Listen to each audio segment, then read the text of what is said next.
श्रीमान नित्यानंद प्रभु कृपाधन्य मूर्ति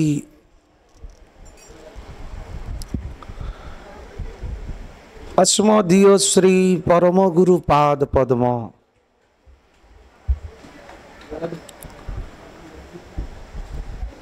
नित्यानंद कुल तिलक वैष्णवाचार्य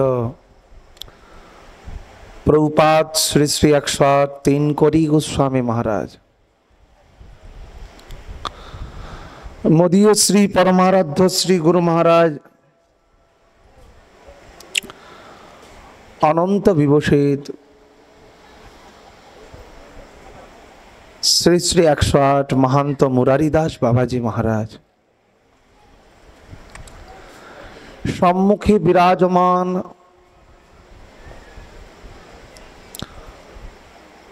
गौरव प्रिय भक्तवृंद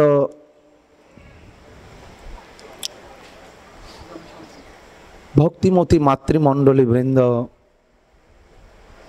सबाकार चरणे प्रणति जानिए अध्यकार हरिकथाय आमरा प्रवेश करलाम।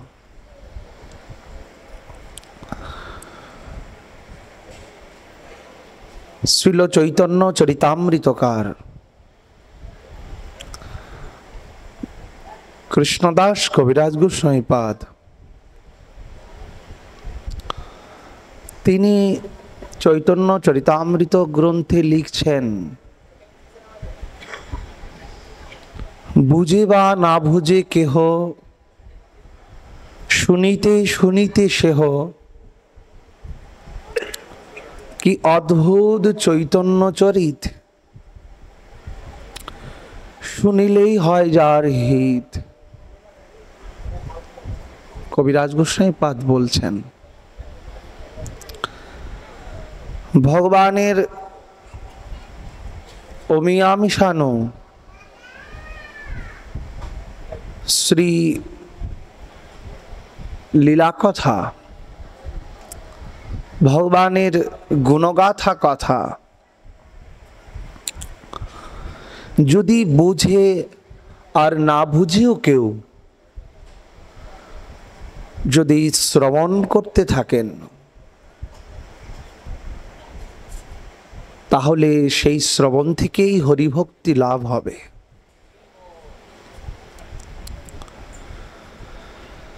ভগবানের লীলা কথা হচ্ছেন যা মনীন্দ্র গিরীন্দ্র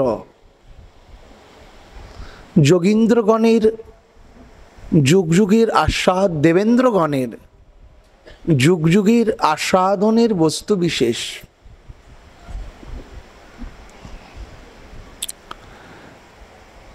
যা ব্রহ্মা আদি দেবগণ তারাও শ্রবণ করতে যেন তাহাদের চিত্তগুলো যেন সর্বদা সন্তুষ্ট হয়ে থাকে ভগবানের শ্রী অমিয় মিশানো লীলামাধুরীকে আস্বাদন করবেন। ভগবান सच्चिदानंद घन विग्रह भगवान करुणामय भगवान लीलामय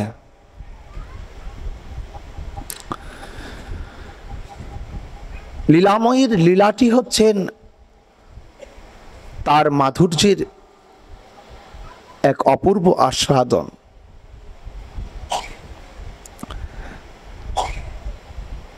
এই জন্য গোস্বামীপাদ শ্রী সুখদেব গোস্বামী পরীক্ষিত মহারাজকে শ্রবণ করাচ্ছেন, ঋষিবৃন্দরাও শ্রবণ করছেন, কিন্তু শ্রবণের জন্য চাই একাগ্রত চিত্ত। শ্রবণ যদি একাগ্র চিত্তে না করা হয় তাহলে আমরা কিছুই বুঝতে পারবো না। কেন এই রস কল্পবৃক্ষের ন্যায় নিগম কল্পতরুর গলিতম ফলম সুখমুখধমৃতম ধ্রুব সংযুতম পিবত ভাগবতম রসমালয়ম মুহুর্হু রসিকা ভুবি ভাবুকা। এই রস একমাত্র যাহার অন্তরে, কবিরাজ গোস্বামীপাদ বললেন, যাহার অন্তরে গুরুকৃপা সিক্ত হয়েছে, যাহার অন্তরটি, রসিকা মুহুর্হু রসিকা ভুবি ভাবুকা। বুঝিবে রসিক, না বুঝিবে মূঢ়। রসিক ব্যক্তি বুঝতে পারবেন এই লীলামাধুরী, আর ভাবুক ব্যক্তি বুঝতে পারবেন এই লীলারসের আস্বাদন। তাহলে রসিক ভক্ত আর ভাবুক ভক্তের কথাই কেন বললেন? রসিকেই আস্বাদন করতে পারবেন, কেন? রসিক যিনি ভাবুক, ভাবুকের ভগবানের প্রতি ভাব হয়েছে।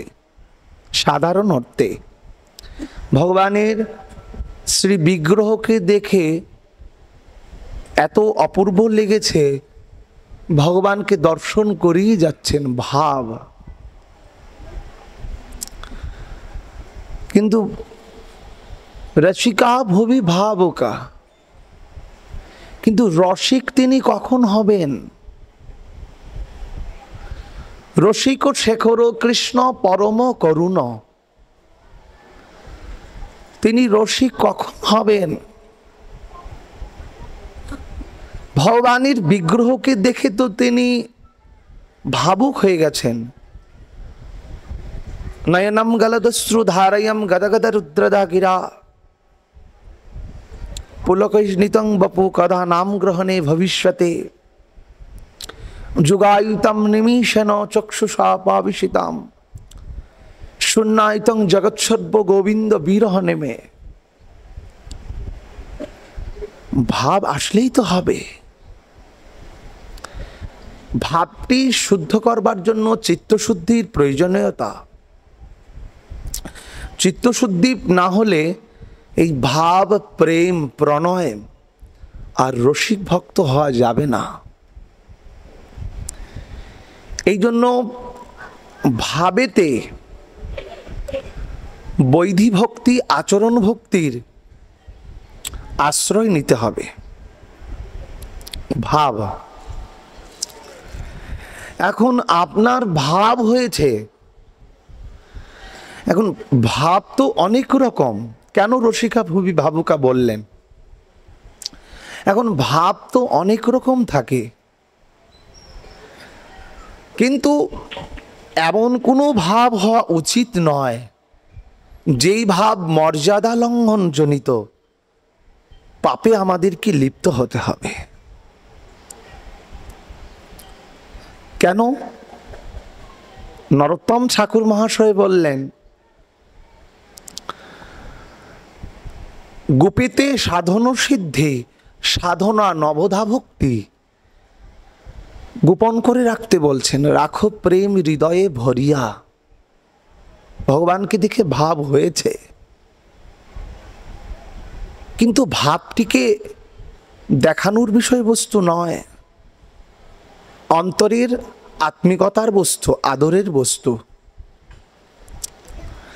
আর ভাবকে যত্ন করতে পারলেই আপনি মহাশয় রসিক হবেন। ভাবের স্তরকে যখনই আপনি পার করবেন, তখনই এর মাঝে অনেক কিছু জানার রয়েছে, আমরা আলোচনায় আসব। কিন্তু মহাশয়, ভাব ভক্তি পরিধিতেই হচ্ছে রাগাত্মিকা ভক্তি। বৈধি ভক্তির আচরণ না করে সাধারণ ভক্ত যদি রাগাত্মিকা ভক্তির আচরণকে ভাবের সঙ্গে ভাবুদয় দেখানো হয়, তাহলে সেই ভক্তি তার ভগবত অত্যান্তিক প্রেম উপজয় কখনো সম্ভব নয়। সেখানে সাধক দৈব ঈর্ষা গুণময়ী মম মায়া দূরত্বয়া, সেখানে মায়ার দ্বারা সর্বদা বাধিত হতে থাকবেন। কেন? আশ্রয় আর পরমাশ্রয়, যেহেতু বৈধি ভক্তি রাগাত্মিকা ভক্তিতেই আমাদের ভজনটা স্থিত। এখন আপনার ভাব হয়েছে ভগবানকে দেখে নয়নশ্রু প্রবাহিত হচ্ছে, এখন আপনি যদি মনে করেন আমি ভাবুক, তাহলে কি হবে? মহাশয়, হবে না। রাখো প্রেম হৃদয়ে ভরিয়া।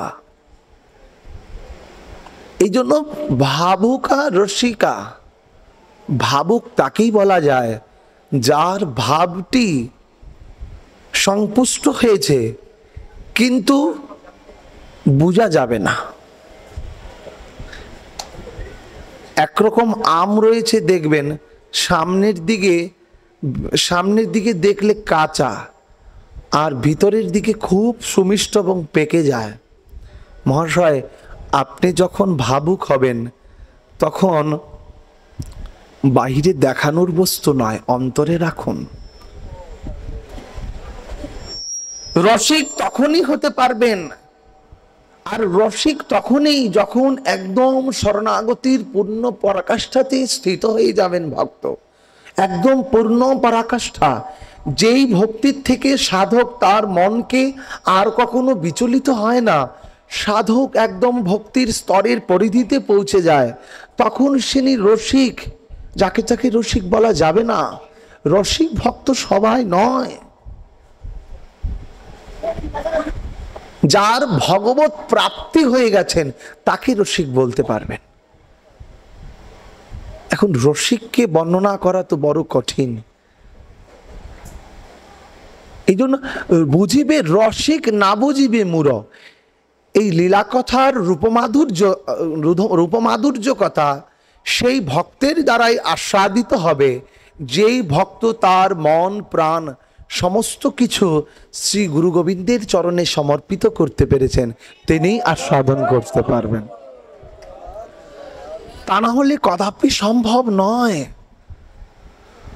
ভক্তি এত সহজ বস্তু নয় যে এমনিতেই লাভ হয়ে যাবে। ভগবানের লীলা কথা এত সহজ বস্তু নয় যে শুনলাম আমার ভক্তি লাভ হয়ে গেল। শ্রবণ করতে করতে করতে করতে একদম পরাকাষ্ঠা ভক্তি, যেখানে সাধকের জীবনটি সংকল্পিত হয়ে যায়,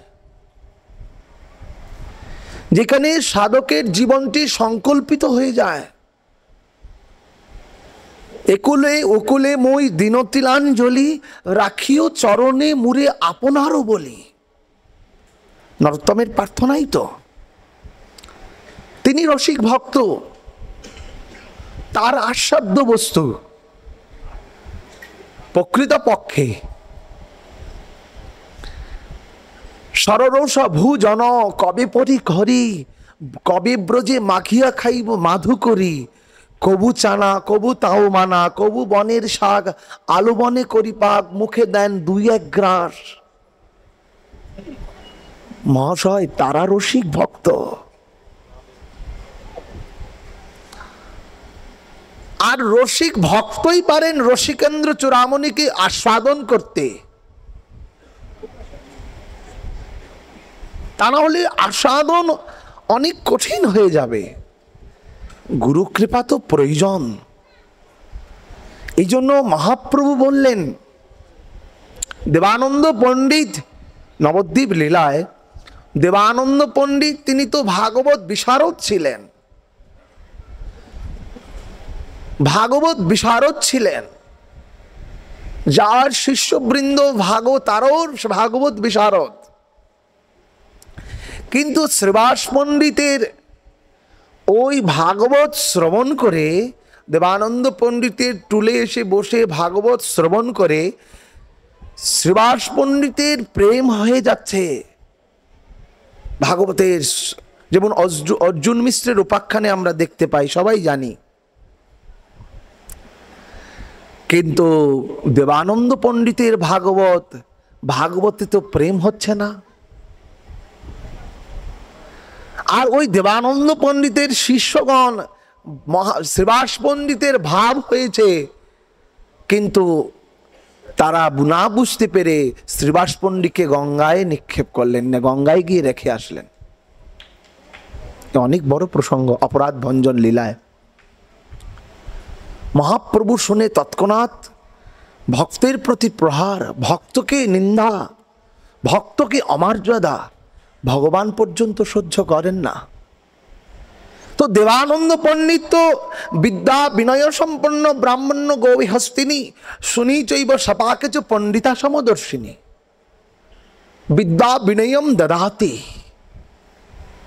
বিদ্যা আস্বাদন করলে, ভাগবত আস্বাদন করলে মহাশয় আপনার বিনয় আসবে, অভিমান নয়, অভিমান নয়। এই জন্য মহাপ্রভু বললেন ভাগবত পরগী বৈষ্ণবের স্থানে। তা নয় তো বাজার থেকে গ্রন্থের তো অভাব নেই। আজকাল তো গোস্বামী সিদ্ধান্ত ছাড়া কত রকম গ্রন্থ পাওয়া যাচ্ছে। তারপরে আমাদের তো ইউটিউব চ্যানেল, এগুলো তো কি কি রয়েছেই। মহাশয় সিদ্ধান্ত করিতে না করিও রোষ, সর্বত্র কহিবে পুরাণ বচন। পুরাণের সর্বত্র শাস্ত্রকে নির্ণয়, শাস্ত্র নিষ্ণাত বস্তুকে আস্বাদন করতে হবে। তা নহলে সেখানে বিচার্য বস্তু বিচার করিয়া মনে ভক্তি রস আস্বাদনে মধ্যাস্তসি ভাগবত পুরাণ। তা নহলে তো আমরা পড়লেই ভক্তি লাভ করতে পারি। কেন সঙ্গের প্রয়োজনীয়তা? কেন সাধুমুখে হরিকথার প্রয়োজনীয়তা? কেন? আমি আস্বাদন করলে যা বুঝতে পারবো না, সাধু শাস্ত্র মর্মকে আস্বাদন করে, তিনি অনুভব করে তিনি আমাদেরকে শ্রবণ করাবেন। তার জন্য মহাপ্রভু কি ভাগবত বিশারদ ছিলেন না? মহাপ্রভু কি ভাগবত সুপণ্ডিত ছিলেন না? কিন্তু কেন নরেন্দ্র সরোবরের তীরে তিনি প্রতিদিন গদাধরের সাথে ভাগবত শ্রবণ করতেন? গদাধর পণ্ডিত ভাগবত অধ্যয়ন করতেন, মহাপ্রভু পার্শ্বদগণ নরেন্দ্র সরোবরের তীরে ভাগবত শ্রবণ করতেন। কেন? সিদ্ধান্ত তো তিনিই জানেন, যিনি যথার্থ দৈন্যতাপূর্ণ, যথার্থ বিনয়পূর্ণ, যথার্থ শাস্ত্র জানেন। এই জন্য মহাশয় তিনি ভাবুক, তিনি রসিক, তার কথা বলেছেন রসিকা ভবি ভাবুকা। শ্রীমদ্ ভাগবতের দশম স্কন্ধে শ্রীল সুখদেব গোস্বামী পাদ পরীক্ষিত মহারাজকে শ্রবণ করাতে করাতে দেখুন, ভাগবত যদি অধ্যয়ন করতে হয় তাহলে রাধা বিনোদ গোস্বামীর ভাগবতকে অধ্যয়ন করা অত্যন্তিক উচিত। আর গীতাকে যদি অধ্যয়ন করতে হয় তো এই আবমানিক জগতে যত অনেক রকম গীতা, কালকে কোথায় যেন গীতা পড়ছিলাম, তো এত মানে সিদ্ধান্ততে ভুল, মানে সিদ্ধান্ত এত কাঁচা, খুব দুঃখ লাগলো পরে। নামটার বলছি না, কিন্তু গীতা যদি অধ্যয়ন করতে হয় তাহলে মহাপ্রভু শ্রীধর স্বামীপাদের টিকাযুক্ত গীতাকে অধ্যয়ন করতেন, সেই গীতাকে অধ্যয়ন করবেন। বা বিশ্বনাথ চক্রবর্তী পাদের টিকার যে গীতা, সেই গীতাকে অধ্যয়ন করবেন। অন্যত্র গ্রন্থ অধ্যয়ন করলে যথার্থ ভক্তি লাভ হবে না, চিত্ত আরো চঞ্চল হবে। দশম স্কন্ধে শ্রবণ করাতে করাতে ভগবানের বাল্যলীলা, দশম স্কন্ধের চতুর্দশ অধ্যায়ে এক অপূর্ব লীলাকে শ্রবণ করাচ্ছেন শ্রীল সুখদেব গোস্বামীপাদ পরীক্ষিত মহারাজকে। নৈমেদ্য তেহম ভ্রমপুষে দরিম্ব তরিম্ব দম্বরায় গুঞ্জাবতংস পরিপিচ্ছিল সন্মুখায় বন্যস্রজে কবলবেত্র বিষান বিনো লক্ষাস্বরে মৃদুপদে পশুপাঙ্গ জয়। অপূর্ব শ্লোককে আস্বাদন করাচ্ছেন সুখদেব গোস্বামীপাদ। গোস্বামীর সিদ্ধান্তই হচ্ছে আমাদের জীবনের সারমর্ম বস্তু। ভগবানের অপূর্ব রসমাধুরিকতাকে এই শ্লোকার্থে আস্বাদন করাচ্ছেন সুখদেব গোস্বামীপাদ। হে পশুপাঙ্গ জয় তেহ ভ্রম পুষে তরিদম্বরায়। বারবার ভগবানের ওই রূপমাধুরীর বর্ণনা করছেন। কে বর্ণনা করছেন? চতুরানন ব্রহ্মা বর্ণনা করছেন ভগবানের রূপকে। গুঞ্জাবতংস, যিনি গুঞ্জাকে ধারণ করছেন নিত্য। পরিপিচ্ছিল সম্মুখায়, যিনি নিজের মাথার শিরে যিনি ময়ূরপুচ্ছকে ধারণ করছেন। বনস্রজে কবলবেত্র বিষান বেনু, যিনি গোচারণ রঙ্গে সমস্ত গাভীর সঙ্গে একত্রে ধূলিধূসরিত অবস্থায় যিনি চলছেন। চতুরানন ব্রহ্মা, বেদবক্তা ব্রহ্মা। চার বেদের বক্তাকে, চারটি বেদ আমরা তো জানি, ঋক্সাম যদুর অথর্ব। তো এই বেদের বক্তাই হচ্ছেন ব্রহ্মা। তিনিই জানেন বেদের সারার্থ, সারমর্ম, যথার্থ।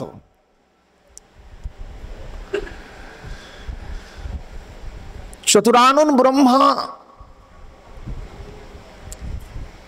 তিনি সৃষ্টিকর্তা, কিন্তু তিনি বেদবক্তা। তিনি ভগবান বালগোপালকে স্তুতি করছেন। কেন স্তুতি করবেন ভগবানকে? ভগবানের সঙ্গে ব্রহ্মার কি পরিচয়, বা স্তুতি কেনই বা করছেন? ভগবানের সঙ্গে ব্রহ্মার পরিচয় আমরা জানি। শ্রী ভগবান ক্ষীরোদেশ্বরী বিষ্ণু শ্রী নাভিপদ্ম থেকে ব্রহ্মার উৎপত্তি। নাভিপদ্ম থেকে ব্রহ্মার উৎপত্তি। তাহলে ভগবানের পুত্রই তো ব্রহ্মা, অন্য কেউ তো নয়। আবার এই ব্রহ্মার দ্বারা ভগবান সমস্ত সৃষ্টি কার্যকে সম্পাদন করেছেন। ব্রহ্মার থেকেই এই দেবর্ষিপাদ নারদ এসেছেন, এই চতুর্ষণ এসেছেন, তারা তো সব ব্রহ্মারই পুত্র। কিন্তু গোস্বামীপাদ কেন তিনি এই ব্রহ্মার, এই ভগবানকে ব্রহ্মা এত স্তুতি করছেন, আর ওই সময়টিই কেন? স্তুতি করবার তো অনেক রকম। স্তুতি কথার অর্থ কি? স্তুতি কথার অর্থ হচ্ছে বন্ধনা, যেটা নববিধা ভক্তির মাঝেও পড়ে। বন্ধনা করছেন কেন? বন্ধনা তখনই করা হয় যখন ভগবান সম্পর্কে সম্পূর্ণ জানা যায়, বা ভগবানের শ্রীচরণ কমলে ঐকান্তিক নিষ্ঠা জাগে, তখনই তো বন্ধনা করা হয়। বন্ধনা তখনই করা হয় যখন সাধক পূর্ণ শরণাগতিতে ভগবানের শ্রী চরণ কমলে নিজেকে সমর্পিত করে দেয়, তখনই তো বন্ধনাত্মক ভাষা প্রয়োগ হয়। এই জন্য ব্রহ্মা তিনি ব্রহ্মস্তুতি নামে আখ্যায়িত সুখদেব গোস্বামী পাদ তিনি শ্রবণ করাচ্ছেন। দশম স্কন্ধে এইখানে রসিক আর ভাবুকেরই আস্বাদন। ব্রহ্মা নিজেকে আত্মনিবেদন করছেন। কেন? বন্ধনার ছলে আত্মনিবেদনেরও প্রয়োজনীয়তা রয়েছে। কেন? একটি অঙ্গকে সাধন করলে তো ভগবত প্রাপ্তি হবে, তাতে কোনো সন্দেহ নয়, পাবেন না। কিন্তু একটি অঙ্গের সঙ্গে আরগুলো ভক্তির অঙ্গকেও যাজন করতে হবে আপনাকে, এবং এসে যাবে। শ্রবণম, কীর্তনম, অর্চনম, বন্ধনম, একটির সঙ্গে একটির দেখবেন পরস্পর সম্পর্কতা রয়েছে। মহাশয়, ব্রহ্মস্তুতিতে ভগবান ব্রহ্মাকে এক অভিনব পরীক্ষায় ফেললেন। অভিনব পরীক্ষা।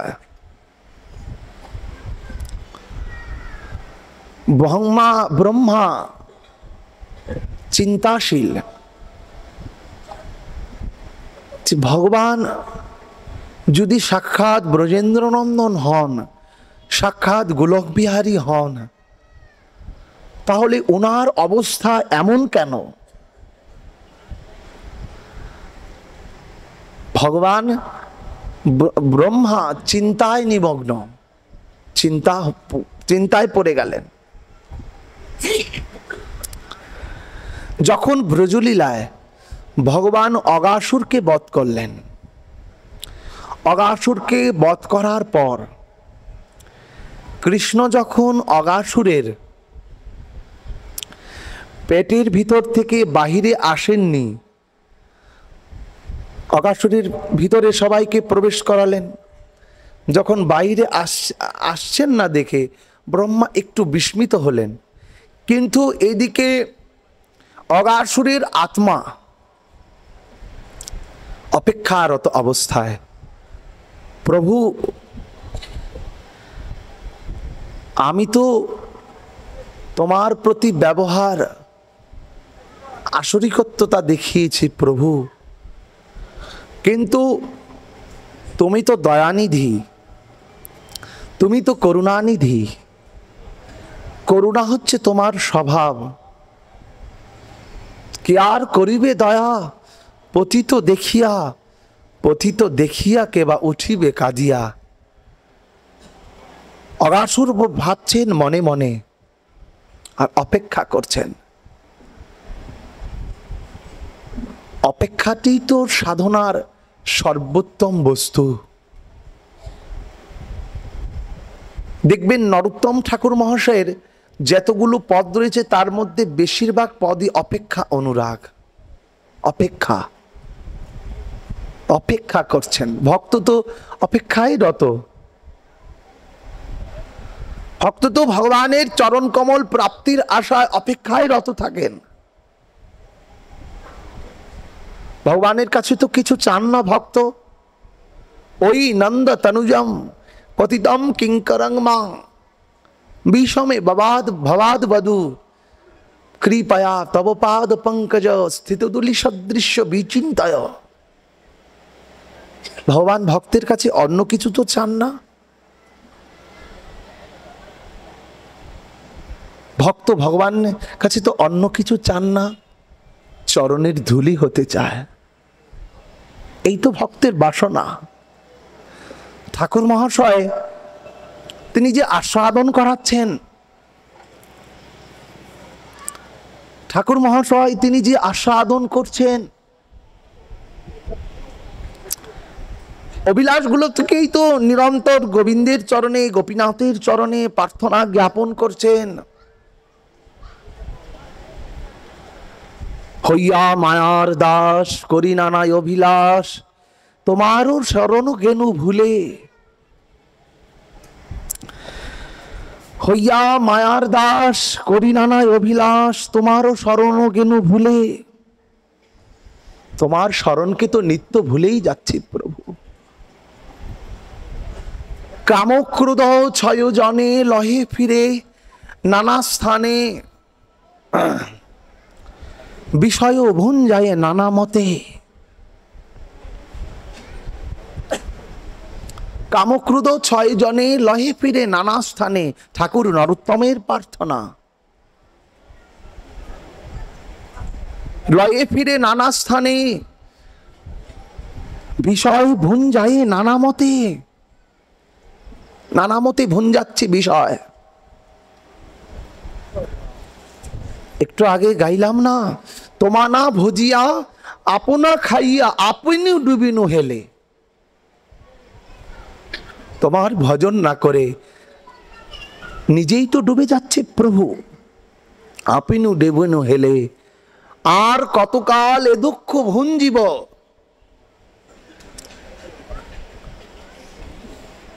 দাও দাদাকে। আর কতকাল এ দুঃখ ভুঞ্জিব, ভোগ দেহ নাহি যায়।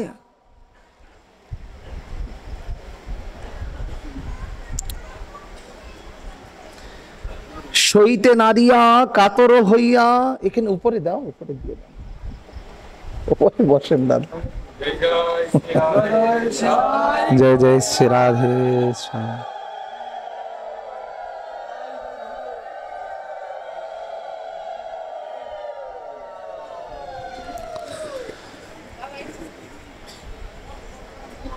তোমা না ভজিয়া আপনা খাইয়া আপনি ডুবিনু হেলে।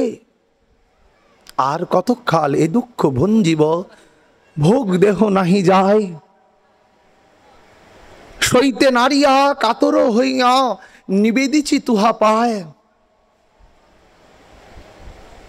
আমার উদ্ধার করিয়া লহ দিন বন্ধু, আপন চরণ নাই। এই প্রার্থনা করছেন ভক্ত ভগবানের কাছে। এ রাধা মোহন ক্ষতে বিকা হলো, নাকি খত দিয়ে বলছেন আচার্যগণ। এ রাধা মোহন ক্ষতে বিকা হলো, দাস গণনাতে লিখো। প্রভু আমি তোমাকে ভুলে যেতে পারি, কিন্তু প্রভু তুমি আমাকে যদি ভুলে যাও তাহলে কি আর করবে দয়া।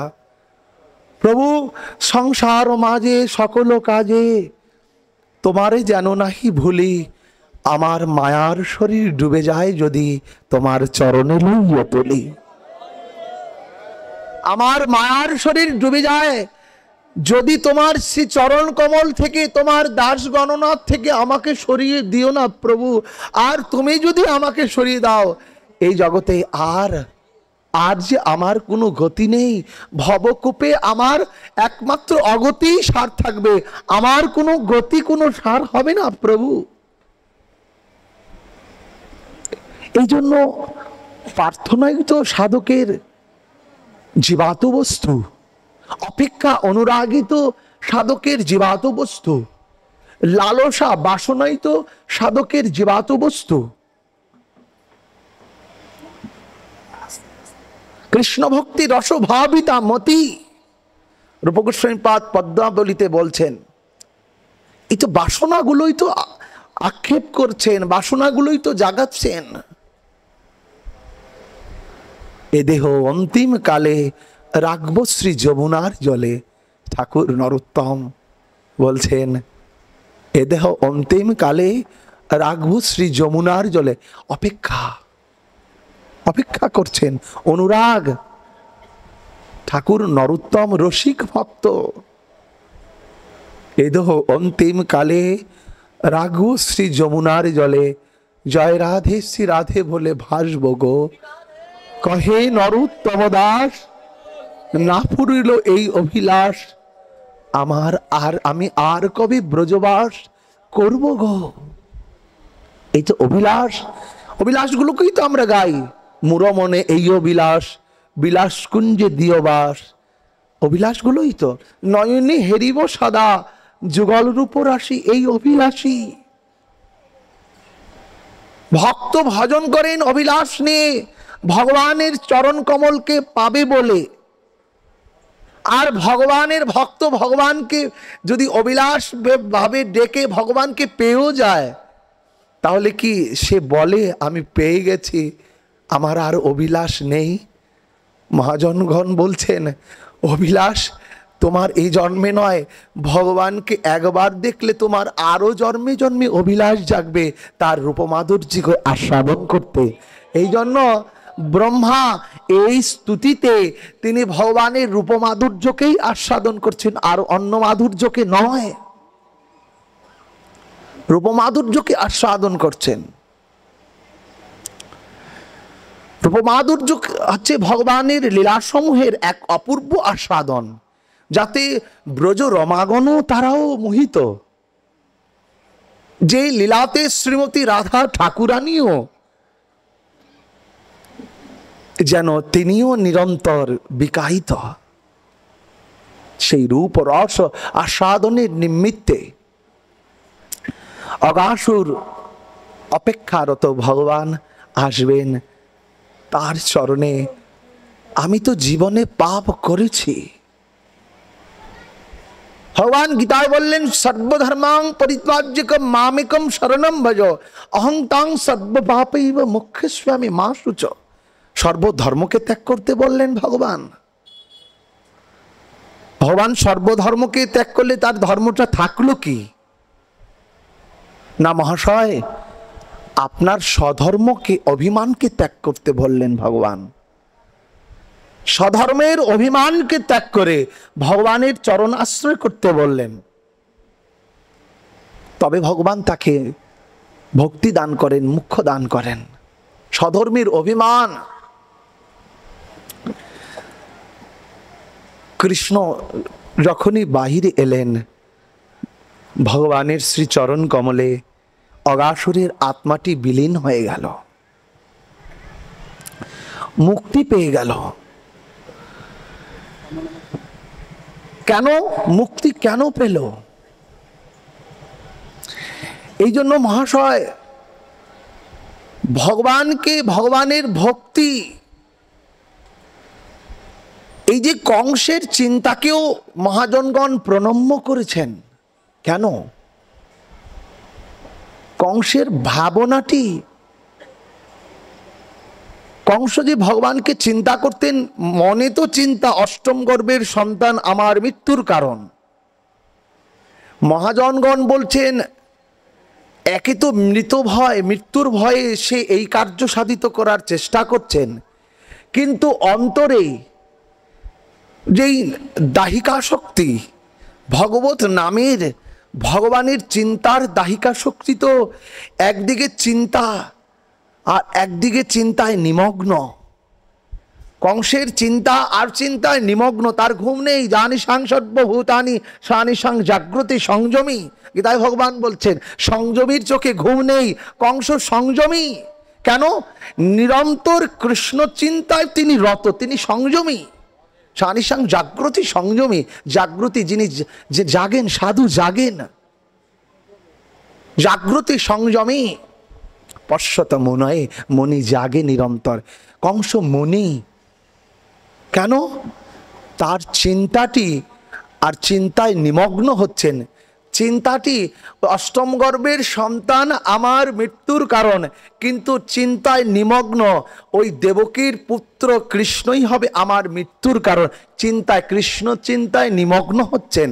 ওই কৃষ্ণ চিন্তায় নিমগ্ন যতই হচ্ছেন, আর চিন্তার কাছে চিন্তার নিমগ্ন তো কিছুই করতে পারবে না। আর কংসর ওই চিন্তাকে আচার্যগণ প্রণম্য করছেন। কংস, তোমার যেমন আগুনের শক্তি যার ধার্য করা, জেনে আর বুঝে হাত দেন তা পুড়ে যাবে, কংসর যে চিন্তা আর চিন্তায় নিমগ্ন হচ্ছেন, চিন্তাটি দেবকীর পুত্র তাকে মারবেন। আর আর এইদিকে কৃষ্ণ চিন্তা নিমগ্ন দশা, কৃষ্ণের চিন্তায়। তো আকর্ষণ ইতি কৃষ্ণ, কর্ষণ শক্তির জানা দ্বারা যিনি ভক্ত চিত্তকে আকর্ষণ করে দেয়। মানে যেমন চৌম্বকখণ্ড লোহখণ্ডকে আকর্ষণ করে, যেমন অভক্ত ভক্ত সঙ্গে ভক্ত হয়ে যায়, চৌম্বকখণ্ড লোহখণ্ডকেও যেমন যেমন তাকে আকর্ষণ করে তার কাছে টেনে নেয়, তেমনি কংসের নিরন্তর চিন্তায় নিমগ্নিত দশা, কংসের অন্তরের যে চিন্তার নিমগ্নিত দশাটা কংসের অন্তরকে নিরন্তর পরিশুদ্ধ করে তাকে কৃষ্ণচরণের দাস করে দিচ্ছে। মহাশয় এই জন্য কংসের চিন্তাটিকেও প্রণম্য। কেন? কৃষ্ণ চিন্তায় নিমগ্ন। দাহিকা শক্তি হাত তো পূর্বেই, তো কৃষ্ণ নামের সার্থকতা কি তার ভিতর প্রবেশ করবে না? অগাসুর তিনি কৃষ্ণচরণে সমর্পিত হচ্ছেন। পুতনাকে মুখ্যন গতি দান করলেন, ধাত্রীগতি দান করলেন। এ তো ভগবানের অহিতুকী করুণা, অহিতুকী ভগবানের শ্রী করুণা। মহাশয় ওই লীলাকে দেখে অগাসুরের চিত্ত মন সব কিছু সমর্পিত হয়ে যখন এই ভগবানের চরণে বিলীন হয়ে গেলেন, ব্রহ্মা দূর থেকে দেখে বিস্মিত হয়ে গেলেন। দেখুন, ভক্ত ভগবানের হবেন, ভগবান ভক্তকে কি বাজাবেন না? বাজাবেন। ভক্তের আমাবজি মাগে বিষয় সুখ, অমৃত ছাড়ে বিষ মাগে সেই বড় মূর্খ। আমি বিজ্ঞ সেই মূর্খ, বিষয় কেন দেব? সচরণামৃত দিয়ে তারে বিষয় ভুঞ্জাইব। ভগবান যখন ভক্তকে তার কাছে টেনে নেন, ভগবান আর সেই ভক্তের কিছু রাখেন না। সব কিছুতে তার নাশ হতে থাকে, সব কিছুতে তার নাশ হতে থাকে। কেন? ভগবান তার ভক্তকে নিজের করে নেন। এ তো ভগবানের ভগবত্তা। ব্রহ্মা চিন্তিত হয়ে গেলেন। কেন? যে ভগবানের চরণে এই গোপবালক সঙ্গে যিনি ধেনুচরা অবস্থায় রত, আর তার চরণে অগাসুর তার মাথাটি বিকিয়ে তার চরণে নীল হয়ে বিলীন হয়ে গেলেন। তিনি কি সাক্ষাৎ পরমেশ্বর, সাক্ষাৎ ঈশ্বর? এই চিন্তাটি ব্রহ্মার হৃদয়ে প্রবেশ করল। মহাশয় মায়ার এত প্রভাব, দৈব ঈর্ষা গুণময়ী মম মায়া দূরত্বয়া।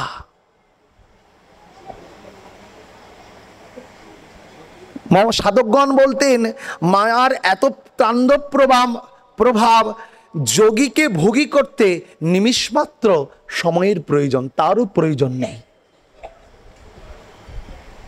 নিমিষমাত্র কালের প্রয়োজন, এত তার তাণ্ডব প্রভাব।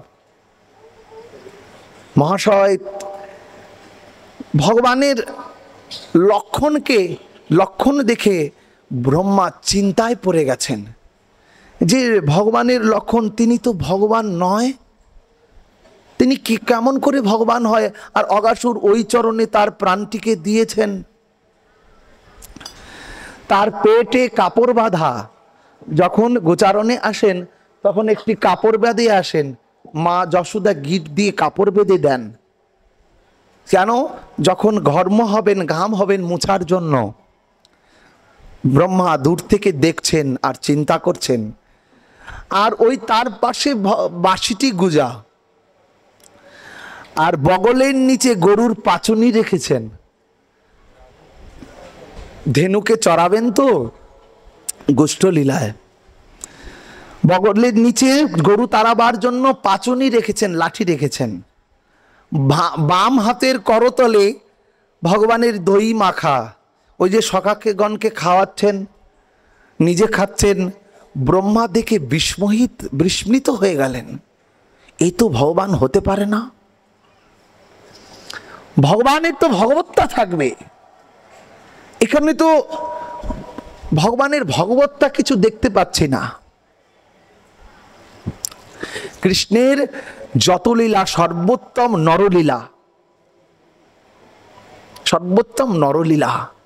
প্রভু এখন নরলীলা করছেন।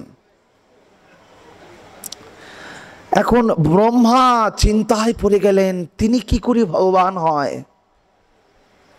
এখন ভগবানের যেতক কার্য ভক্তকে নিয়েই তো হয়, ভক্ত ছাড়া ভগবান কোনো কার্য সাধন করেন না। এখন ব্রহ্মা চিন্তায় নিমগ্ন, সন্দেহের জালে পড়ে গেলেন। তিনি ব্রহ্মা, তৎক্ষণাৎ মায়াদেবী এসে ব্রহ্মাকে বিমোহিত করে দিলেন। ব্রহ্মা, ব্রহ্মা, তোমার সন্দেহ ভগবানের প্রতি, তোমার সন্দেহ ভগবানের প্রতি। যেমন আমাদেরও কখনো কখনো অল্প বুদ্ধিতে আমরা ভগবানকেও আমরা বিবিধ আকারে বিচার্যের দ্বারা ভগবানকে, প্রাকৃত বস্তুর দ্বারা ভগবানকে আমরা ভগবত্তার প্রকাশ দেখাতে চাই। মহাশয়, নিতান্তই তা অপরাধ জানতে হবে, নিতান্তই তাই অপরাধ জানতে হবে। আমি বললাম না, আচার্যগণের আচার্যমাং বিজনীয়াৎ নবমন্যতে কহিশ্চিত নমর্ত বুদ্ধ সুয়তে সর্বদেব ময় গুরু। মহাশয়, আপনি ভজন করতে করতে গিরীন্দ্র ব্রহ্মা সব কিছু হতে পারেন, কিন্তু মহাশয় আচার্যের উপরিভাগে আপনার ভজন যদি চলে যায় তাহলে আপনার পতন নিশ্চিত। এই জন্য আপনার ভাবটি আচার্য আনুগত্যে থাকা প্রয়োজন, আচার্যের উপরে নয়। এখন প্রায়ত দেখা যায় ভগবানকে, তার ভগবানের নিজস্ব স্বরূপ সত্তা রয়েছেন, তার ভগবত্তা রয়েছেন, ঝুড়িতে করে ভগবানকে নিয়ে বেড়াচ্ছেন, ভগবানকে মুখে খাইয়ে দিচ্ছেন, নানান কাণ্ড। মহাশয়, এগুলো আচার্য আনুগত্য নয়। তারা চিন্তাময়ী সেবার দ্বারা সেবা করেছেন, ভাবনাত্মক ভাবনার দ্বারা তারা যুগল সেবা করেছেন, দেখানোর জন্য নয়। এগুলোর থেকে আমাদের সাবধানতা অবশ্যই প্রয়োজন, সাবধানতা অবশ্যই প্রয়োজন। মহাশয়, ব্রহ্মা বিস্মিত হয়ে গেলেন। প্রসঙ্গে আসি, পরে আবার দাদাজিও বলবেন। ব্রহ্মার ভগবানের প্রতি অভিমান হয়ে গেল, দুর্জয় অভিমান। এখন অভিমান তো সর্বদাই অহিত কার্য করে। দেখুন, এই ব্রহ্মস্তুতি 40টি শ্লোকে আবদ্ধ, অনেক আস্বাদনের বিষয়বস্তু। তো ব্রহ্মার যে অভিমান জাগলো, দুর্জয় অভিমান, যে ভগবান এমন হয়, ভগবানের স্বরূপ সত্তা এমন হয় না, তিনি ভগবান হতে পারেন না। মহাশয়, কবিরাজ গোস্বামীপাদ লিখছেন, অধমজনার যেই আচরণ অধিকারী করে সেই আচরণ, সেই সংকটে কেহ মরে কেহ তরে। বৈষ্ণব চিনিতে নারী দেবীর শকতি, মুই অল্প শিশু ছাড় মতি। বৈষ্ণবকে চিনতে দেবতাগণ পর্যন্ত হার মেনে যাচ্ছে, আর ভগবানকে চেনা তো বড় দূরেরই কথা। এই জন্য ব্রহ্মা তার অভিমান এসে গেল। দেখুন, চতুরানন ব্রহ্মা, চতুরানন ব্রহ্মা যিনি ভগবানের নাম নিচ্ছেন নিরন্তর, তার পর্যন্ত অভিমান। আমরা তো সাধক মাত্র, আমাদের অভিমান তো আসবেই। মহাশয়, অভিমান, আমাদের নবদ্বীপে শ্রীবাসঙ্গনের এক গোস্বামী ছিলেন, তো প্রায় সময় শ্রী গুরুদেবের সঙ্গে সঙ্গ করতে যেতাম। তিনি বলতেন, দেখো, ভজন করতে আসলে 3 দাদার সঙ্গে যেন দেখা না হয়।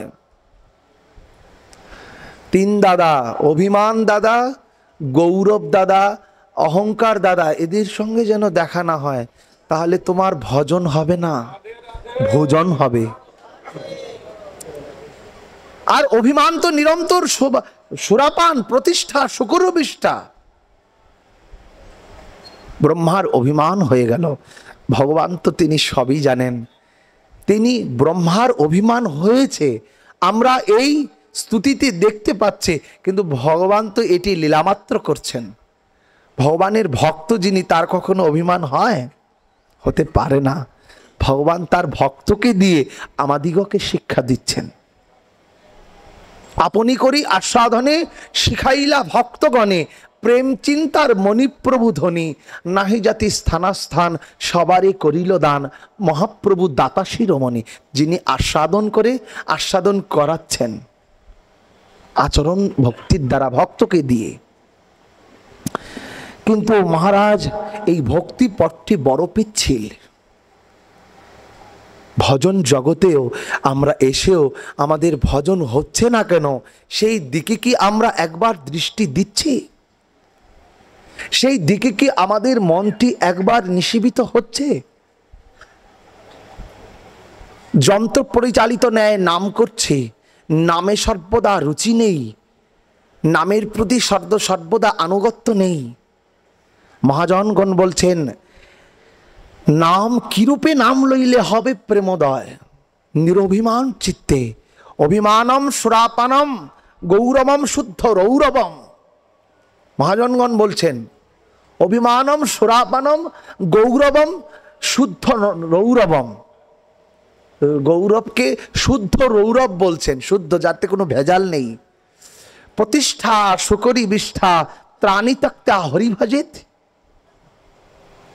প্রতিষ্ঠা, প্রতিষ্ঠা আসবে, এই একটি ভগবানের পরীক্ষা। মহাশয়, গোস্বামীগণ প্রতিষ্ঠার ভয়ে পালিয়ে যাচ্ছেন। আর আমি যদি গৌরাঙ্গের ভক্ত হই, মহাপ্রভুর প্রীতিভক্ত হতে চাই, মহাপ্রভুর ভক্তগণের বৈরাগ্য প্রধান যাহাতে প্রীত হন গৌর ভগবান, তাহলে বৈরাগ্য যদি যথার্থ হয়, তাহলে অন্তরে প্রতিষ্ঠা যতই আসুক, প্রতিষ্ঠা শুকরি বিষ্ঠা তার গায়ে কখনো লাগবে না, কখনো লাগবে না মহাশয়। অভিমানম সুরাপানম, অভিমানকে সুরাপান বলেছেন শাস্ত্রে। সুরাপানের মতো পাপ অভিমান যদি কারো হৃদয়ে আসে। গৌরবম শুদ্ধ রৌরবম, গৌরব আমাকে কেউ ভালো বলছে, আমি হরি কথা ভালো জানি, আমি এত বড় মহান্ত, আমি এত বড় আচার্য,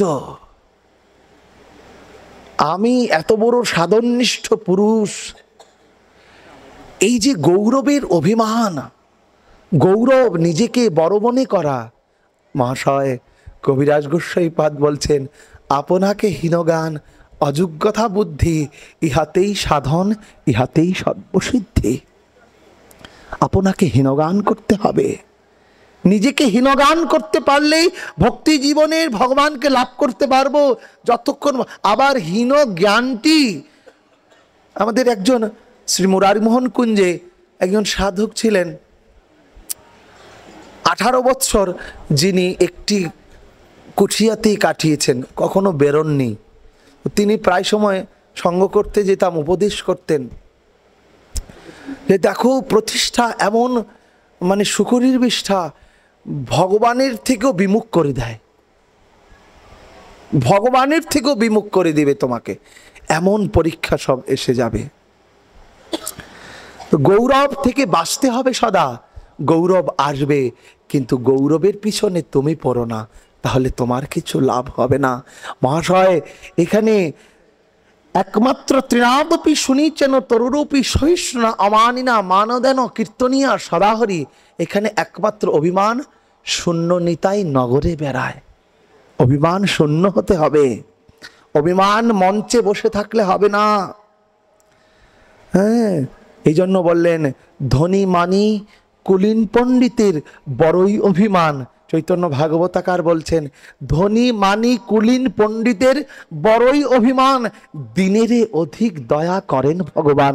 এই জগতে যিনি দীন, যার শরণাগতি ঐকান্তিক কৃষ্ণচরণে, যে দৈন্যতা যার রয়েছে, সেই কৃষ্ণের কাছে অতীব প্রিয়, অন্য জনের কাছে নয়। ব্রহ্মার অভিমান, ভগবান তিনি সব দেখছেন যে ব্রহ্মার অভিমান হয়েছেন।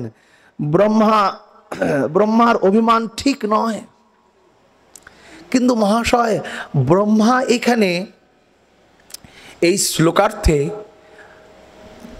ব্রহ্মা যখন ভগবানকে স্তুতি করছেন, ভগবান কিন্তু কিচ্ছু বলছেন না, চুপ হয়ে দাঁড়িয়ে রয়েছেন। চুপ হয়ে ভগবান দাঁড়িয়ে রয়েছেন। যেমন গীতা যখন উপদেশ করা হয়েছিল, তো শ্রোতা ছিল কে? অর্জুন। আর বক্তা ছিল কে? ভগবান কৃষ্ণ। তো এইখানে এই ব্রহ্মস্তুতিতে ব্রহ্মা হচ্ছেন বক্তা আর ভগবান হচ্ছেন শ্রোতা, দুইজন আস্বাদন করছেন। রায় রামানন্দ সংবাদে কে শ্রোতা কে বক্তা? মহাপ্রভু শ্রবণ করছেন রামানন্দের বদনে। দেখুন পরস্পর কত আনন্দময় মিলন। ভগবানের স্তুতিতে ব্রহ্মাকে যে ভগবান ভালোবাসেন না তা নয়, ব্রহ্মার প্রতি অতি প্রসন্ন, কিন্তু ভগবান অভিমানকে চূর্ণ করবার জন্য তিনি দাঁড়িয়ে রয়েছেন। ভগবান কিছু বলছেন না, একদম নিঠর হয়ে দাঁড়িয়ে রয়েছেন। ভগবান চিন্তায় নিমগ্ন। ব্রহ্মা তিনি বুঝতে পারলেন আমার দ্বারা অপরাধ হয়েছেন। কি অপরাধ? ভগবানের যত বাছুরগুলো ছিল, যত ধেনু, যত সখাগণ, ব্রহ্মা বিমোহিত হয়ে সমস্ত গোবৎসগুলোকে হরণ করে নিলেন আর গোপবালকগণকে হরণ করে নিয়ে চলে গেলেন। নিয়ে গেলে রাখলেন কোথায়? আজ বর্তমানে সেই জায়গার নাম, যারা ব্রজে যাবেন সেই গ্রাম, সেই একটা গ্রাম রয়েছে, সেখানে আজও সেই গোপাটি বিদ্যমান। হ্যাঁ, আমাদের গৌরীয় বৈষ্ণব অনেকে সেখানে ভজন করেছেন। সেই গ্রাম, সেখানে নিয়ে ব্রহ্মা ওই গুফার মধ্যে পাথর চাপা দিয়ে রেখে দিয়েছেন। ব্রহ্মা ভাবছেন যদি তিনি ভগবান হয় তাহলে তো তিনি আসবেন আমার কাছে, হ্যাঁ তিনি আসবেন, আর ভগবান না হয় তিনি আসবেন না। ওই অভিমান নিয়ে বসে রয়েছেন। ভগবান বলছেন, ব্রহ্মা তোমার অভিমান চূর্ণ হবে অচিরাতে। তো ভগবান কর্তুম অকর্তুম অন্যতা কর্তুম সম্পন্ন, ঈশ্বর পরম কৃষ্ণ, সচ্চিদানন্দ ঘন বিগ্রহ, সচ্চিদানন্দ রূপায় বিশ্বপুত্রাভিহেতবে, যিনি সত্যম পরম ধীমহি, সত্য যার থেকে আশ্রয় নেয়, সত্য আদিপতি গোবিন্দ। ব্রহ্মা এই গোবাৎসগুলোকে হরণ, যিনি অনন্ত ব্রহ্মাণ্ডের কৃষ্ণ, অনন্ত মহিমা, বেদ আদি অবতারে দিতে না রে সীমা, সেই অনন্ত কৃষ্ণ ব্রহ্মাণ্ডের সেই কৃষ্ণের গোপবালক গণকে, গোবৎসগুলোকে হরণ করেছে। ব্রহ্মাকে মনে মনে বলছেন, ব্রহ্মা আমি কি পারবো না? কিন্তু ভগবান তার সমস্ত লীলার সাথে এক একটি করে যেন আনন্দায় স্মৃতিবর্ধনম প্রতিপদম পূর্ণামৃতম আস্বাদনম সর্বা আত্মকম সপর্ণম। ভগবান প্রতিপদে পূর্ণামৃতকে আস্বাদন করবার জন্য ব্রহ্মাকে দিয়ে এই লীলাকে সাধিত করছেন। প্রতিপদম পূর্ণামৃতম আস্বাদনম। হে ব্রহ্মা, তুমি নিরন্তর ভুল কাজ করেছ। চতুরানন ব্রহ্মা চিন্তায় নিমগ্ন। এদিকে ভগবান কি করলেন? ভগবান বুঝতে পারলেন যে সমস্ত গোপবালকগণ হরণ হয়ে গেছেন আর গোবৎসগুলোকে হরণ হয়ে গেছেন। কিন্তু ব্রহ্মাকে ভগবান চতুশ্লোকে ভাগবত শ্রবণ করিয়েছেন, তো তার ওনার এরকম বিমোহিত হয়ে যাচ্ছেন, বিমোহন হয়ে যাচ্ছেন, ভুলে যাচ্ছেন, সেটা কি হতে পারে? পারে না। ভগবান গোপরমাগণের, ভগবান ব্রজরমণী আর গুরমণিগণের মনের বাসনাকে পূর্ণ করবার জন্য এই লীলাকে সৃষ্টি করেছেন মহাশয়।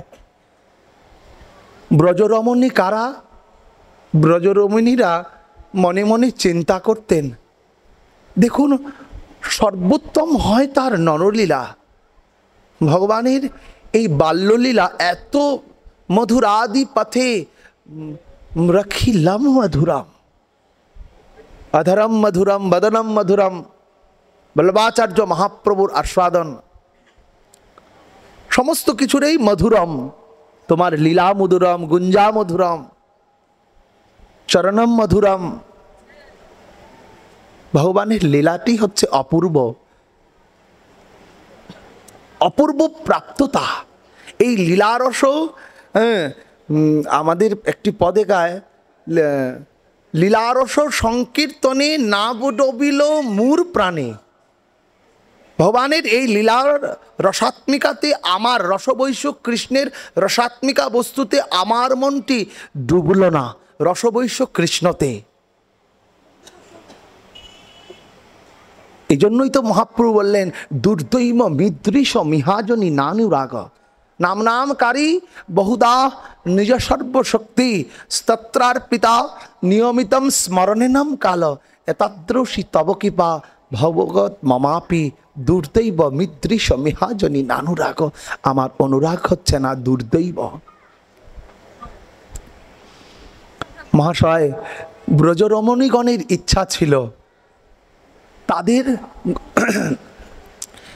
তাদের যে বালকগণ কৃষ্ণের সব সখা, কিন্তু ব্রজ রমণীগণের ইচ্ছা ছিল আমাদের কৃষ্ণ যদি যশোদার পুত্র তো বটেই, কিন্তু কৃষ্ণ যদি আমাদের পুত্র হতো তাহলে তাকে যদি আমরা কিছুদিন লালন পালন করতাম, তাহলে মনে হয় আমাদের আমরা যে মাতৃজাতি, আমাদের সার্থকতা হতো। আর গৌরমণিগণ, গোমাতাগণের মানে যে গোমাতাগণের মাতা ব্রজরমণী আর গুরমণী, গৌরমণিগণের ইচ্ছা ছিল আমাদের তো গোবৎস তারা তো রয়েছেই, ভগবান কৃষ্ণ যদি আমার গোবৎস রূপে আসতো তাহলে আমার এই গুজনমকে সার্থক করতে পারতাম, গুরমণী জনমকে সার্থক করতে পারতাম। ভগবান বললেন অন্যন্যশ্চিন্তাং মাং যে জনা পর্যুপাসতে তেষাং নিত্য অভিযুক্তাখ্যাম যুগক্ষাম বয়াম্যম। হে ব্রজরমণী, হে গুরমণী, তোমরা তো আমাকে অন্যন্যশ্চিন্তভাবে ভালোবাসো, যুগক্ষাম বয়াম্যম, আমি তোমাদের ইচ্ছাকে পূরণ করব ব্রহ্মার দ্বারা। এই জন্য ভগবান ওই ব্রহ্মার দ্বারা এই কার্যকে সাধন করলেন। যখনই নিয়ে চলে গেলেন ভগবান তার সমস্ত স্বরূপকে, এক এক স্বরূপকে এত বিস্তীর্ণ করলেন, সমস্ত গোপ বালকগণ সব এক একজন কৃষ্ণ স্বরূপ ধারণ করে সব সখা হয়ে গেলেন, স্বতন্ত্র, কর্তুম অকর্তুম অন্যতা কর্তুম সম্পন্ন ভগবান। সমস্ত গোপ বালকগণ আবার হয়ে গেলেন, ভগবান তার শক্তির স্বরূপে আবার ধেনু হয়ে গেলেন, গোবৎস হয়ে গেলেন। গিয়ে ভগবান ওই গৌরমণি আর ব্রজরমণীগণের যে ইচ্ছা ছিল যে মাতৃস্বরূপে তারা লালন পালন করবেন, 1 বছর কাল তরি তারা বুঝতে পারেননি, ভগবান বুঝতে দেননি। 1 বছর কাল তরি তারা ভগবান সেই স্বরূপে ওই গৌরমণি আর ব্রজরমণীগণের মনের বাসনাকে পূর্ণ করেছেন। ব্রজরমণীগণ, গৌরমণীগণের মাধুর্যতা এমনই ছিল। গৌরমণীগণ তারা চিন্তা করতেন,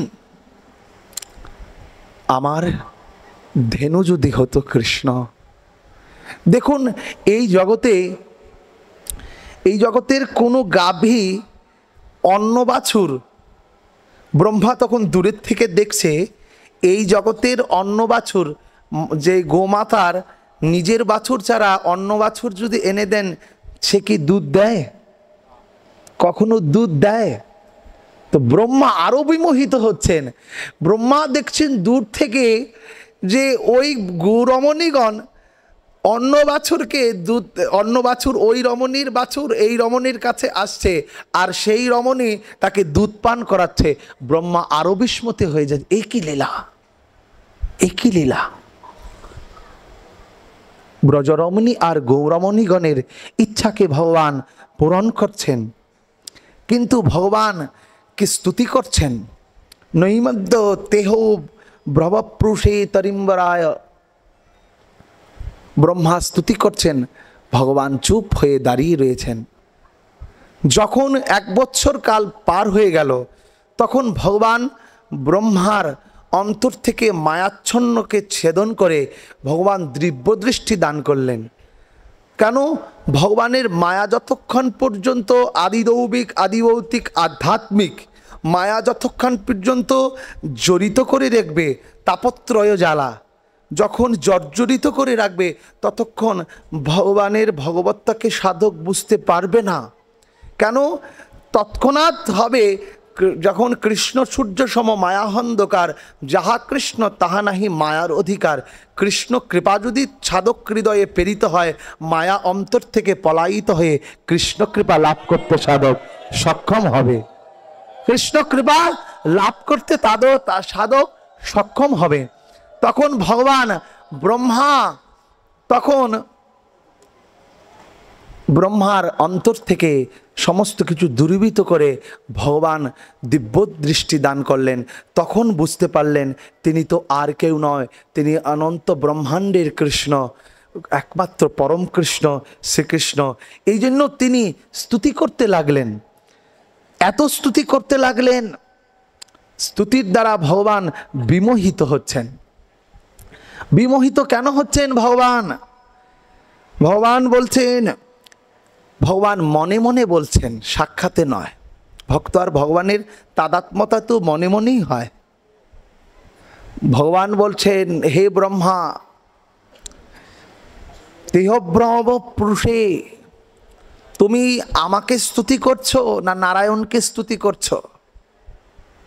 তুমি যে এই শ্লোক আবৃত করছো, তুমি তো মনে হয় তদিম্বরায়, তুমি তো কাকে স্তুতি করছো? নারায়ণকে। তখন ব্রহ্মা অন্তর থেকে ভগবানকে বলছেন, না ভগবান, এই জগতে স্তুতি করার যদি কেউ বস্তু থাকে তাহলে একমাত্র স্তুতির বস্তু তুমি। বলছে আমি স্তুতির বস্তু? বলছে কেন, কেন তুমি স্তুতির বস্তু? বলছে তোমার রূপের একটি মহিমা, যে একবার দেখে, যে একবার হেরে, সে যে একবার দেখে। রাধারানী বলছেন না, যে একবার শুনে সখী কেবার শোনাইল মুরে সামনাম, স্বামী কানের ভিতরে গিয়ে মরমে পশিল রে, আকুল করিল মুর প্রাণ। জানো তোমার রূপের এক মাধুর্য, যে একবার দেখে একবার শুনে সে আর তোমাকে ভুলতে পারে না। এই জন্য প্রভু তোমার একমাত্র যদি স্তুতির বস্তু কেউ থাকে তাহলে একমাত্র তুমি, আর অন্য কাউকে স্তুতি করা যায় না। স্তুতি করলেও স্তুতির অধীশ্বর হচ্ছে তুমি। কেন?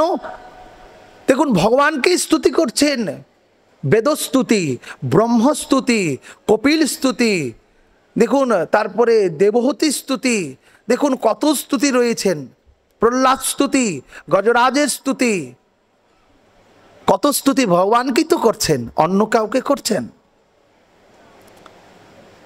দেবস্তুতি, দেবতাগণ জন্মলীলায় স্তুতি করছেন ভগবানকে। কত স্তুতি। স্তুতির যদি কেউ থাকে একমাত্র ভগবান, তুমি হচ্ছে স্তুতি আধিপতি। স্তুতির আধিপতি হচ্ছেন তুমি ভগবান। ব্রহ্মা মনে মনে বলছেন ভগবানকে, বলছে তাই বুঝি ব্রহ্মা? বলছেন হ্যাঁ প্রভু। তখন ব্রহ্মা বলছেন এই শ্লোকার্থে, অভ্রব পুরুষে তে নৈমি। প্রভু তোমাকে নমস্কার করি আমি। কেন কেন নমস্কার করে প্রভুকে? বলছি নব নবনীরত নিন্দিত তব কলে বরম। নব নীরদ নিন্দিত তব কলে বরম। নব কলে বরম কান্তি ধরম। তোমার কান্তি নব নব নবায়মান। তোমার রূপ রূপ মাধুর্য নব নব নবায়মান। যে আজকে এই দেখেছি, কালকে এই নয়, এই হবে তা নয়। আজকে দেখেছি এই, কালকে দেখব এই। এই জন্য ব্রহ্মা দুইভাবেই ভগবানকে স্তুতি করছেন। নব নীরদ কান্তিধরম। তুমি নব নীল ও নীরদ কান্তিধরম রয়েছ ভগবান। ভগবান স্তুতিতে রয়েছে আমাদের। এই জন্য ভগবান প্রাকৃত বস্তুর সঙ্গে ভগবানের রূপের তুলনা দিতে হয়। কেন? আমরা প্রায় সময় প্রাকৃত বস্তুর সঙ্গে ভগবানের তুলনা দিয়ে থাকি। কেন? কেন? প্রাকৃত বস্তুর সাথে আমাদের ঐকান্তিকভাবে আমরা জড়িত, এই জন্য প্রাকৃত বস্তুর সাথে তুলনা দেওয়া হয়। আসলত প্রাকৃত বস্তুর সাথে ভগবানকে তুলনা করতে গেলে আমরা নিন্দিতেই হব যথার্থ। প্রাকৃতর থেকে অপ্রাকৃত বস্তু হচ্ছেন কৃষ্ণ, তিনি প্রাকৃত কবু নয়। আরে যে দেখেছে নয়ন গুণে সে ভুলবে না এই জীবনে। যে একবার ওই রূপমাধুর্যকে দেখেছে সে ভুলতে পারবে না। আর সে লিপিবদ্ধ করবে কি করে? লিপিবদ্ধ করা তার দুরাসাধ্য হয়ে যায়। যখন চিত্রার অঙ্কিত সেই চিত্রপটটি নিয়ে আসলেন, তখন শ্রীমতীর দশাটি দেখুন। তখন শ্রীমতীর দশাটি দেখুন কেমন। তখন ভগবান আবার ব্রহ্মা বলছেন, ভগবান তুমি হচ্ছেন রবিকরাম্বরম, তুমি পীত বসনম বনমালী। জয়দেব গুঞ্জরে জয়দেব গোস্বামী পাদ বলছেন পীত বসনা বনমালী, তোমার পীত বসন রয়েছে পরিধানে প্রভু। এই তোমার মহিমা নয় প্রভু। তুমি যে পীত বসন পরে তুমি যে তোমার রূপের বর্ণনা দিবে তা নয় প্রভু। তোমার রূপের বর্ণনা দিবে কে জানো? যে তোমাকে দেখেছে সে তোমার রূপের বর্ণনা দিতে পারে। এই জন্য সাধকই তো ভগবানের রূপের বর্ণনা দিতে সক্ষম। মহাশয় এই শ্লোকার্থে ব্রহ্মা, কয়টা বাজে আমার সময় তো একটু বলে দাদা আবার হরি কথা বলবেন। ভগবান বিমোহন করলেন, কিন্তু ব্রহ্মাকে বললেন, হে ব্রহ্মা এই ভক্ত হচ্ছে আমার প্রাণ, আমি ভক্তের প্রাণ। এই ব্রজের রমণীগণ বিটপীগণ তারা একাত্মিকা চিত্তে আমাকেই তাদের মন প্রাণকে সমর্পণ করে দিচ্ছেন। তারা আর কিছু জানে না, আর কিছু জানে না।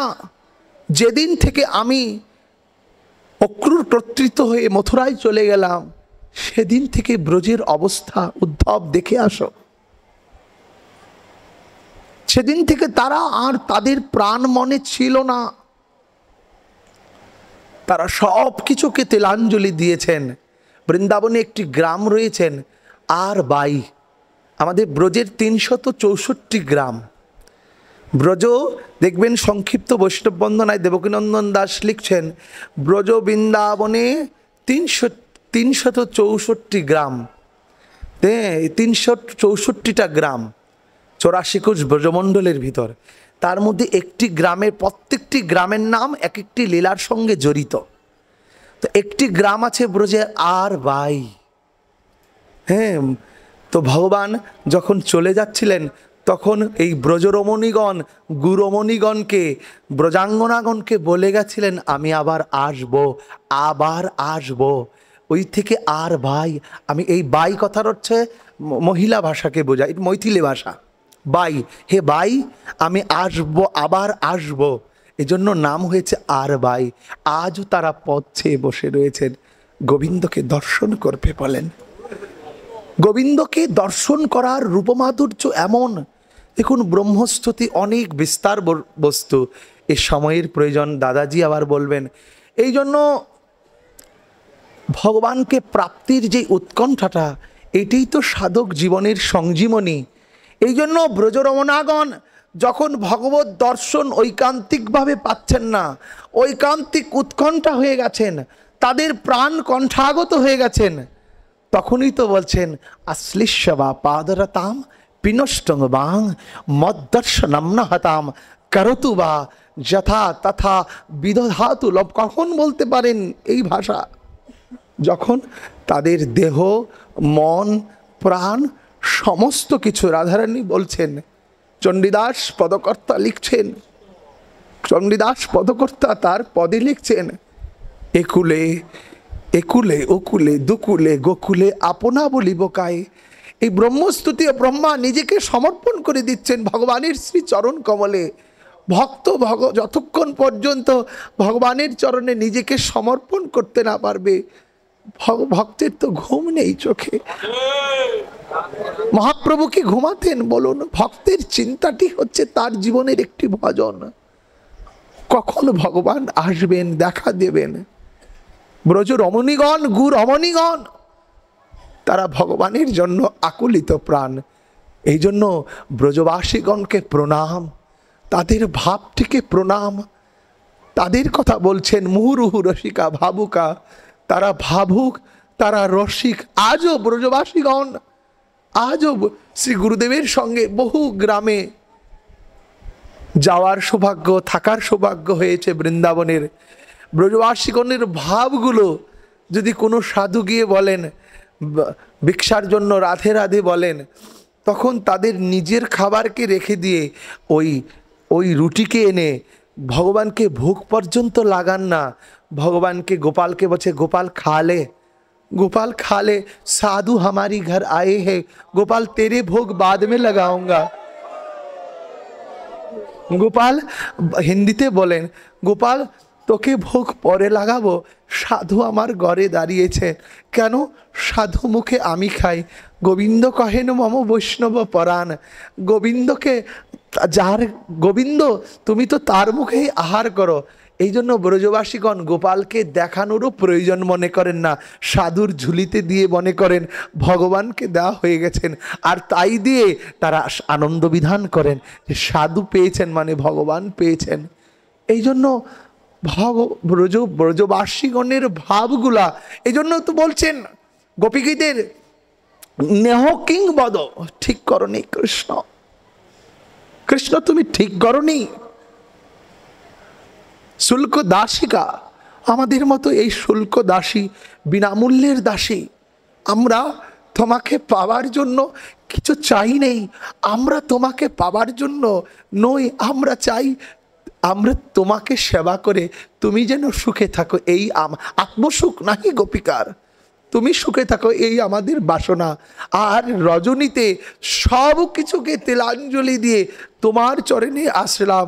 গোবিন্দ নেহ কিং বাধা, তুমি তোমার নয়ন কটাক্ষ দিয়ে আমাদেরকে বধ করেছ।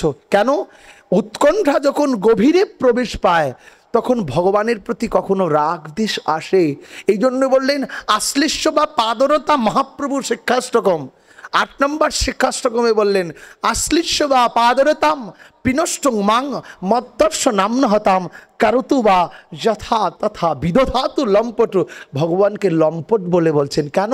বিদধাতু লম্পটু, তুমি লম্পট হও আর যাই হও কৃষ্ণ, মত প্রাণনাথস্থ স এব না পড়ো, তথাপি তুমি আমার প্রাণনাথ, তুমি আমার মত প্রাণনাথস্থ স এব না পড়ো, তারপর তুমি আমাদের প্রাণনাথ।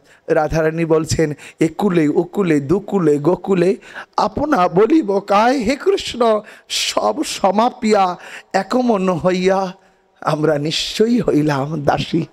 এই জন্য ভগবানের উদ্ধব বলছেন তয়োপভুক্ত স্বর্গগন্ধ বাসলঙ্কার চর্চিতাম উচ্ছিষ্ট ভোজনব্যাম দাসস্তভ্যাম জয়ীময়ী ব্রহ্মা স্তুতির দ্বারাই প্রার্থনা করছেন, প্রভু অনন্তকাল যেন তোমার চরণের দাস হয়ে তোমার গুণগান করতে যেন পারি। এই বলে আজকের হরিকথা এখানেই বিশ্রাম। নিতাই নিতাই গৌর।